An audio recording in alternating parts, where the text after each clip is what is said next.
கொண்டிருப்பது தந்தி பார்வை செய்திகள். தென்காசி மாவட்டம் ஆலங்குளம் ஒன்றியத்திற்கு உட்பட்ட கீழவீராணம் ஊராட்சியில் கீழவீராணம் ஒன்றிய பள்ளியில் வளாகத்தில் உள்ள அங்கன்வாடி மையம் குழந்தைகளுக்கு 15வது நிதிக்குழு மற்றும் SPM நிதிக்குழுவிலிருந்து அங்கன்வாடி அருகில் கழிப்பறைகள் கட்டுவதற்கு அடிக்கல் நாட்டப்பட்டது. இந்நிகழ்ச்சியில் தலைவர் ஆ. வீரபாண்டியன், 3வது வார்டு உறுப்பினர் சாகுல் ஹமீத், ஊர் நாட்டாமை ராமர் பாண்டியன், SK ரியாஸ் மகாராஜன், ரஹ்மான் சதாம் உசேன், ஊராட்சி செயலாளர் C. பாண்டியராஜா ஆகியோர் கலந்து கொண்டனர்.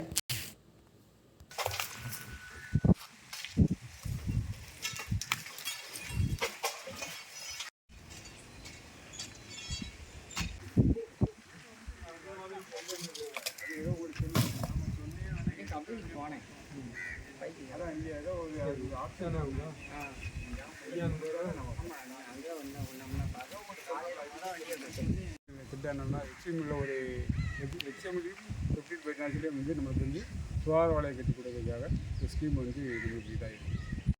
2,84,000. இதில் வந்து நம்ம வந்து 77, இதில் வந்து 50ல் வந்து ஒரு 74, SPMல வந்து 210 பள்ளி குழந்தைகளுக்காக சொல்லி